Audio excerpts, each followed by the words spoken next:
Hello everyone, welcome to Prince Civil Services YouTube channel, a visionary program of Prince EduHub Seeker। तो देखिए दोस्तों, हमने आज एक नई सीरीज स्टार्ट कर रहे हैं पॉलिटी पे वीडियो लेक्चर्स। तो हमारी एक सीरीज पैरेलली चल रही है पॉलिटी थ्रू एमसीक्यूज। अब साथ ही साथ हमने वीडियो लेक्चर्स भी स्टार्ट कर दिए हैं पॉलिटी के, so that you get the clarity of the issue. जो भी टॉपिक हम एमसीक्यूज में लेंगे उसकी एक क्लियरिटी आपको यहाँ से मिल जाए। ऑलराइट, तो आज हमारा पहला टॉपिक है and the first topic is concern about the president of India. तो आज का टॉपिक है हमारा प्रेसिडेंट ऑफ इंडिया और स्पेसिफिकली उसके अंदर हम करेंगे प्रेसिडेंट ऑफ इंडिया का इलेक्शन।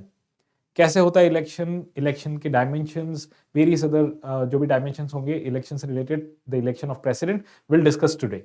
ऑलराइट, तो वीडियो लेक्चर स्टार्ट करने से पहले हमारा पहला इस सीरीज का पहला वीडियो है, so I will give you a short introduction about the programme of Prince civil services. See, Prince Civil Services is an visionary program of Prince EduHub Seeker.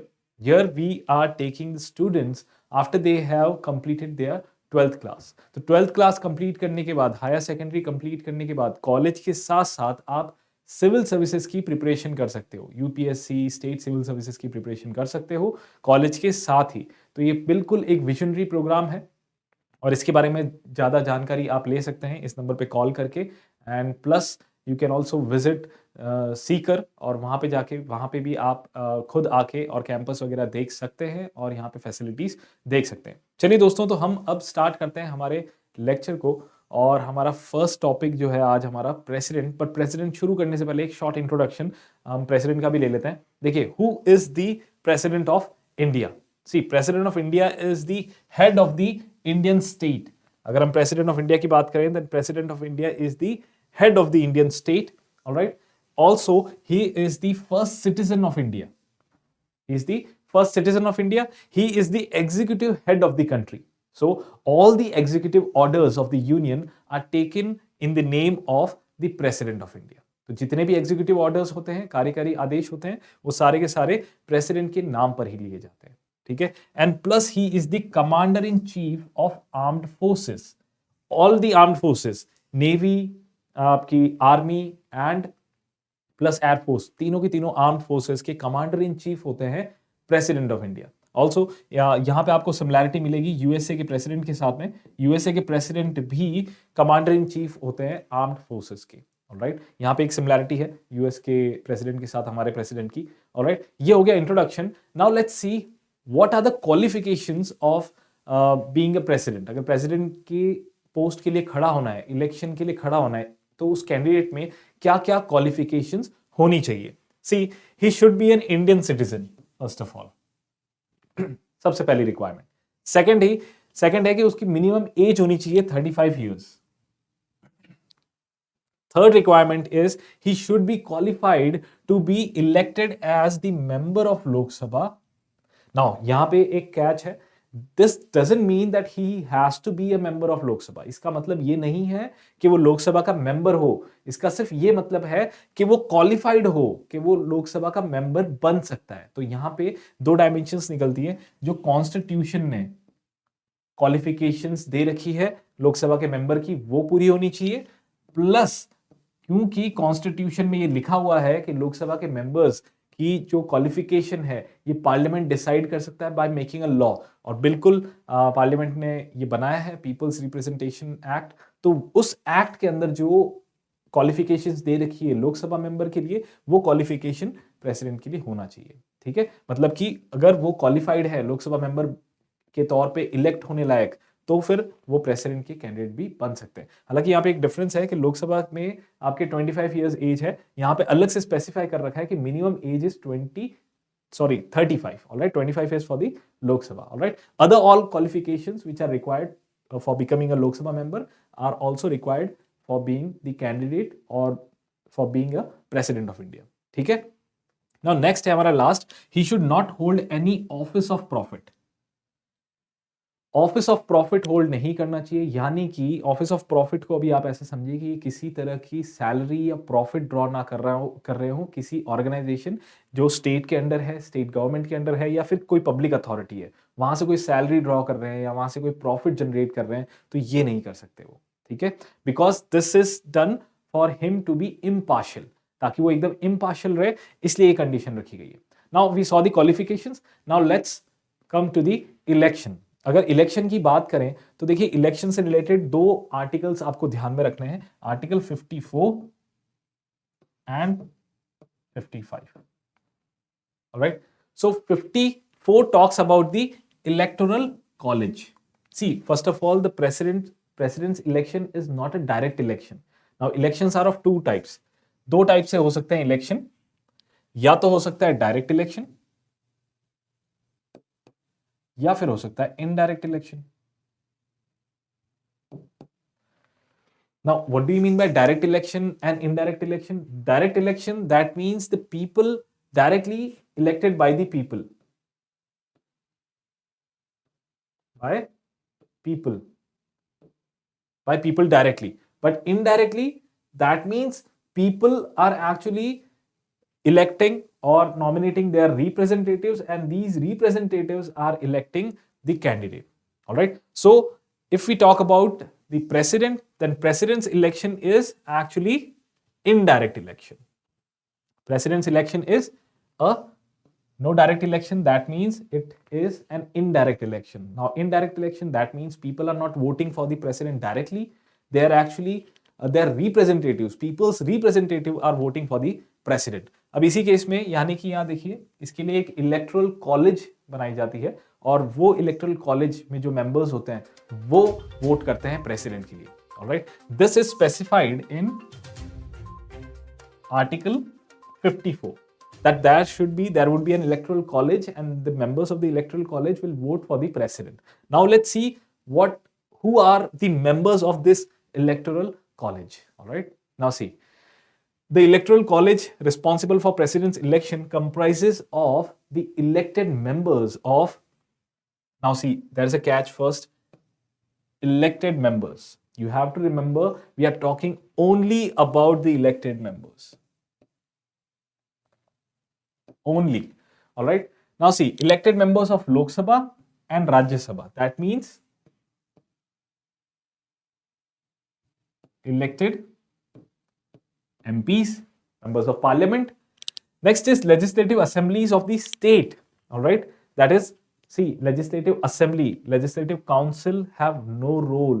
All right. Also, I told you कि legislative councils सारे states में नहीं है, कुछ ही states में है. विधान परिषद, विधानसभा हर क्षेत्र हर राज्य में है, बाकी विधान परिषद हर जगह नहीं है. लेजिस्लेटिव काउंसिल हर स्टेट में नहीं है, सिर्फ 6 ही ऐसे स्टेट है. देखिए लेजिस्लेटिव असेंबलीज के सारे मेंबर्स वो भी elected. That means I can write elected MLAs. Yes. Now next is legislative assemblies of the union territory of Delhi and Puducherry. That means I can write elected MLAs of Delhi and Puducherry. Right? So we saw these are the members of the electoral college, the elected MPs, the elected MLAs, and the elected MLAs of Delhi and Puducherry. All right, they are the members of the electoral college. That means they vote for the president. All right. Now let's see who are not included in this electoral college, or who all do not participate in the election of the president. See, the nominated members of both the houses of parliament. That means nominated MPs. Nominated MPs. Also, nominated members of the state legislative assemblies. That means nominated MLAs. Yes. Then members both. Now here there is a catch, because here elected is also there. So many a times this is used to confuse the students. ये confuse करने के लिए काम में लिया जाता है कई बार question में. Remember, elected and nominated members both of legislative councils wherever there is bicameral legislature. All right, 6 states are there. All right, and just find out which are these 6 states where the legislative councils are there. All right. So I gave you the hint. There are 6 states. All right. Also, in the further classes, I'll elaborate which are this. देखिए, elected and nominated members of legislative councils. So they are not included. Neither the elected nor the nominated. Now again, nominated members of both legislative assemblies of Delhi and Puducherry, because elected were there. That's why we are comparing. हम compare करके देख रहे हैं कि यहाँ पे elected members को include किया था एमपीज को, बट नॉमिनेटेड लोगों को नहीं इंक्लूड किया है. वहीं पे नॉमिनेटेड एमएलएस को इंक्लूड नहीं किया है, elected and nominated members of legislative councils को इंक्लूड नहीं किया है, और प्लस नॉमिनेटेड मेंबर्स जो एमएलएस हैं दिल्ली और पुदुचेरी के, उनको भी इंक्लूड नहीं किया. Alright, so they are not included. They don't have the right to vote in the election of the president. ठीक है, नाउ आगे चल के देखते हैं. देखिए, what if the assembly gets dissolved before election. Now यहां पे हम उस असेंबली की बात कर रहे हैं, यानी कि स्टेट असेंबली की. क्या हो अगर स्टेट असेंबली इलेक्शन से पहले डिसॉल्व हो जाए, भंग हो जाए? तो इस केस में the members would cease to be qualified to vote. They won't have the right to vote in the election of the president. उनके पास वो राइट नहीं रहेगा. इवन इफ इलेक्शन, प्रेसिडेंट के इलेक्शन से पहले इलेक्शन नहीं होते हैं उस स्टेट में, तो still the assembly would be there, alright, but they won't have the right to vote. They won't have the right to vote in the election of the president. Okay? अगर dissolve हो गई, पहले ही dissolve हो गई है, तो फिर, और भले ही इलेक्शन ना हो, तब तक उस स्टेट में इलेक्शन भी नहीं हुआ है नई असेंबली बनने के लिए, but still they would cease to be qualified to vote. All right, now let's see value of the vote. That this is very important. What is the value of all the members whoever voting? उनकी value क्या है, vote value? सबसे पहले MLA का देखते हैं. ठीक है, तो एमएलए की बात करें तो एमएलए का वोट वैल्यू जो है, it depends on the population of the state. See, total population of the state is divided by the total number of elected members of the state legislative assembly. Only those members are counted here who are eligible, that is elected ones. All right, we'll divide the whole population of the state by the number of elected members, and whatever we get the answer, we'll divide it with the 1000. That means we'll take the multiples of 1000 of the ratio of population and the MLA is there. ठीक है, तो यहां पे जो answer आएगा हमारा, ये होगा vote value for an MLA in that state, in that particular state. Alright, here the constitution has suggested और स्टिपुलेटेड दैट हाउएवर पॉसिबल, जहां तक हमें पॉसिबल हो, संभव हो, हमें सबकी वोट वैल्यू क्या रखनी है, इक्वल रखनी है. बट स्टिल एमएलएस की वोट वैल्यू हमेशा इक्वल नहीं होती है आपस में. ठीक है, स्टेट की पॉपुलेशन पे डिपेंड कर रहा है, क्योंकि ऑलराइट, स्टेट की पॉपुलेशन पे डिपेंड कर रहा है, प्लस वहां पे इलेक्टेड मेंबर्स कितने हैं उस पे डिपेंड कर रहा है. ठीक है, इसलिए यहाँ पे इक्वल होना जरूरी नहीं है. Now next let's see the vote value of an MP. MP की वोट वैल्यू क्या होगी? यहाँ पे एक देखिए, यहाँ पे जो टोटल वोट वैल्यू है सारे एमएलएस की, जो हमने वोट वैल्यू निकाली एक एक एमएलए की, वहां पे जितने भी एमएलए जो क्वालिफाइड हैं वोट करने के लिए, उनकी टोटल वोट वैल्यू निकालेंगे, उसको सम करेंगे, एंड देन उसे डिवाइड करेंगे टोटल जो एलिजिबल एमपीज हैं उससे. तो यहां पे हमारे पर एमपी की वोट वैल्यू निकल जाएगी. Now see, all the MPs have equal vote values, whereas all the MLAs, see, it is not always unequal, but can be unequal. All right, it can be unequal, but MPs, their vote value would always be equal. Right, now let's see, how does the voting take place?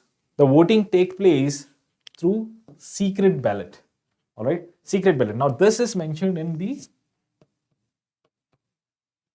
article 55. Article 55 says that the article 55 is actually about the manner of the election of the president. So in that it is specified that the election of the president would be held through secret ballot. Now what do you mean by secret ballot? Secret ballot का मतलब क्या है कि जो vote देगा कोई भी person, वो सीक्रेटली देगा. ठीक है, उसे रिवील नहीं करेगा कि किस कैंडिडेट को उसने वोट दिया है, ये रिवील नहीं किया जाएगा. क्लियर है? Alright. Now secret ballot is actually used in all the elections of Lok Sabha, Rajya Sabha, even the president, vice president, all use secret ballot. Now let's see what is the principle of election of the president of India. Now see, there are two words. First of all, see the phrase. It is based on proportional representation with means of a single transferable vote. Now there are two key phrases here. Proportional representation. Now this is actually a misnomer because we only want one president to be elected. So proportional representation is generally used when we want more than one candidates, as more than 2 or 3 posts are there to be filled, then we use proportional representation. वरना हम normal first pass the post he prefer करते हैं, but still यहाँ पे proportional representation use किया गया है. That means according to the proportion of the members, even the minorities they get representation. Alright, this is proper democracy. अगर देखी जाए प्रॉपर डेमोक्रेसी प्रोपोर्शनल रिप्रेजेंटेशन के थ्रू हमें दिख सकती है, मैनिफेस्ट हो सकती है, बिकॉज यहाँ पे even the minorities would get their say. Alright, but still चलिए, ये इतना कीवर्ड नहीं है, ये आपको एग्जाम पॉइंट ऑफ व्यू से जरूर याद रखना है प्रेसिडेंट के. But the main important thing is single transferable vote. So what do you mean by single transferable vote? See, if there are 5 candidates here, 1, 2, 3, 4, and 5, and all are named as A, B, C, D, E. Now, in the president's election or single transferable vote, wherever it is mentioned, this is the system how they do it. So, for example, these are the 5 candidates. Now, what they will do is कि यहाँ पे उन्हें preference दिलवाई जाएगी कि first preference, for example this, ऐसे pamphlets बना रखे हैं 1, 2, 3, 4, 5, 1, 2, 3, 4 and 5. Now all the members would give their preference. For example, some gave B the first preference, some gave C the first preference, some gave A. Like somehow they also gave the other members. Now, I gave the preference like this. Everybody will give the preference like this, and then the voting will after this, because आपने इसमें सारी preference दे दी, जितने भी candidates हैं उनको preference दे दी. मैंने first preference B को दी है, फिर ए को दी है, फिर डी को, फिर सी को, फिर ई को, ऐसे करके सारे के सारे मेंबर्स अपनी अपनी प्रेफरेंस दे देंगे. एक बार ये प्रेफरेंस हो गई, अपना वोट हो गया, उसने सीक्रेट बैलेट के थ्रू यानी बैलेट बॉक्स में डाल दिया. फिर काउंटिंग होगी. अब काउंटिंग में पहले फर्स्ट जो हमारा फर्स्ट प्रेफरेंस है इसे काउंट किया जाएगा. Alright, now this first preference will be counted. Will see कि फर्स्ट प्रेफरेंस में कौन सबसे पीछे है. जो सबसे लास्ट होगा मे बी उसका कैंडिडेट का नाम काट देंगे. फॉर एग्जांपल सी सबसे पीछे था तो इसका नाम काट देंगे. अब यहाँ सी वाले जितने भी ऐसे कार्ड्स होंगे, जितने भी ऐसे वोट होंगे जहां पे सी को एक्चुअली फर्स्ट प्रेफरेंस मिली थी, उन सबको डिस्कार्ड कर दिया है क्योंकि सी तो लास्ट था. तो वहां पे सेकंड प्रेफरेंस को देखा जाएगा उन वोट्स के अंदर, और जिसको भी वो दे रखा है वो उसे उस में ट्रांसफर कर दिया जाएगा. फॉर एग्जांपल यहाँ पे डी को दे रखा है, डी को दे देंगे, कहीं पे बी को दे रखा है, बी को दे देंगे, कहीं ए को है तो ए को दे देंगे. ऐसे करके वो सारे के सारे छांट लेंगे. Then again counting would be done. अब यहाँ पे जो लास्ट आया सेकंड राउंड में, फर्स्ट राउंड में आउट हो गया, सेकंड राउंड में जो लास्ट होगा उसे वापस हटा देंगे. फॉर एग्जाम्पल बी हट गया सेकंड राउंड में तो बी को हटा दिया.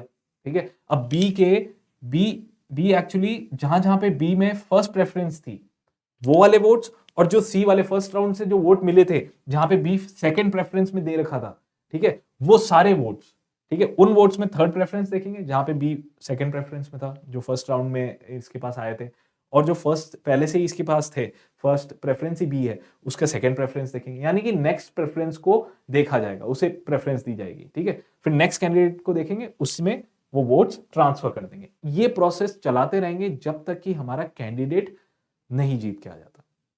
जैसे ही हमारा कैंडिडेट जीत जाएगा, ऑलराइट, उसे एक प्रॉपर जो हमें कोटा चाहिए वो कोटा मिल जाएगा. Alright, then we will end the process. Alright, यहाँ पे हमें कितने कैंडिडेट चाहिए? एक ही कैंडिडेट चाहिए, एक ही प्रेसिडेंट चाहिए. तो एट लास्ट हम देखेंगे कि किसको सब 50% से ज्यादा वोट मिल गए and he would be elected as the president. So this is known as single transferable vote. एक ही वोट है, इसमें प्रेफरेंसेस दे दिए, it is being transferred. That's why it is called single transferable vote. I hope you understood this. It was very simple. Alright, अगर नहीं समझ आया तो बैक करके वीडियो को एक बार वापस देख लेना, समझ लेना इस बात को. ठीक है, क्योंकि यही सिंगल ट्रांसफरेबल वोट सिस्टम आपके राज्यसभा और हर जगह भी यूज होता है. ठीक है, और आपके इवन वाइस प्रेसिडेंट और सब में जो इलेक्शन होता है वो इसी बेसिस पे होता है. चलिए, now let's see the electoral Kota.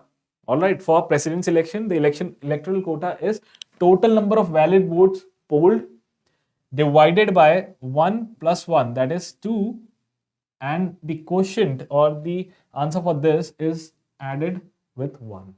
ठीक है, तो हमारे पास total valid votes for example 100 है, 100 है। और नीचे एक्चुअली ये प्रोपोर्शनल रिप्रेजेंटेशन का फॉर्मूला है, वहां पे इलेक्टोरल कोटा के लिए होता है कि कितने मेंबर्स आपको चाहिए। फॉर एग्जांपल 2 चाहिए तो 2 + 1 हो जाता है यहाँ पे, बट यहाँ पे हमें कितना चाहिए, सिर्फ एक ही चाहिए, तो 1 + 1 दैट इज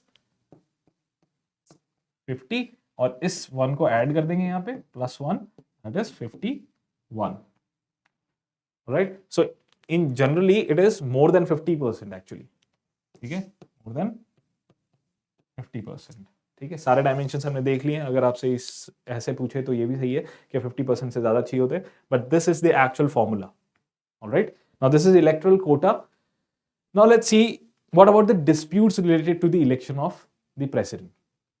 जो इलेक्शन से रिलेटेड जो भी डिस्प्यूट होंगे वो कौन हैंडल करेगा? First of all remember this is mentioned in article 71.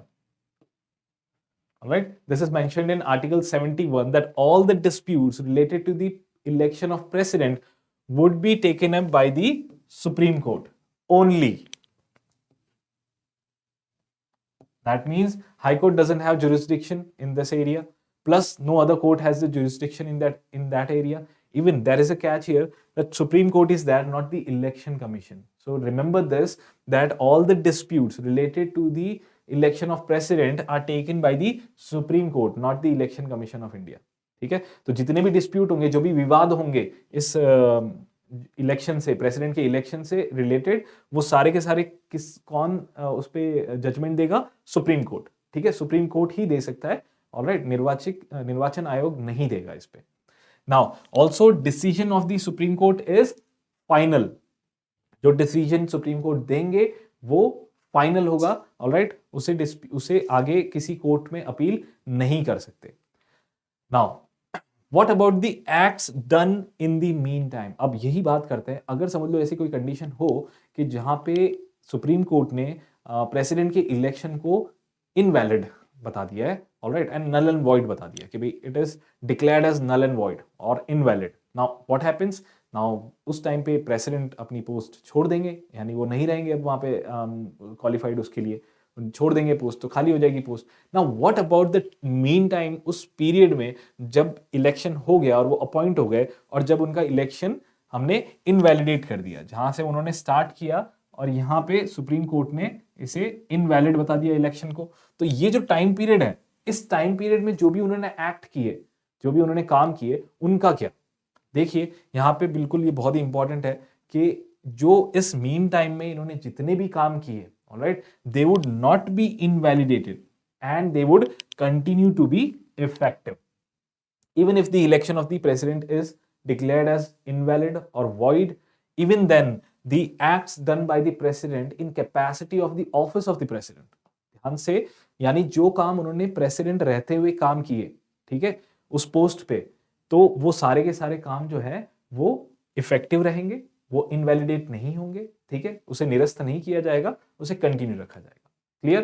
This is a very important point, many times the questions they come from this part, alright. वो एक पॉइंट फॉर्म में आजकल यूपीएससी पूछती है, 2-3 स्टेटमेंट्स देके, तो उनमें से ये स्टेटमेंट फॉर्म में आ सकता है। It is very important to remember this. So with this I'll end my lecture here. I hope this lecture was beneficial for you. आपको अच्छा लगा होगा लेक्चर। हमने काफ़ी इलेक्शन से रिलेटेड काफ़ी डायमेंशंस हमने देखे, alright. To remember again I will tell you there were 3 articles we discussed, 54, 55 and 71. You have to remember कहाँ पे किसका है, ताकि आप इसे मेंस में भी कोट कर सको। एंड आई होप कि ये वीडियो आपको अच्छा लगा होगा। तो अच्छा लगा है तो please hit the like button, and if you have not subscribed the channel yet, please subscribe the channel to see more videos like this.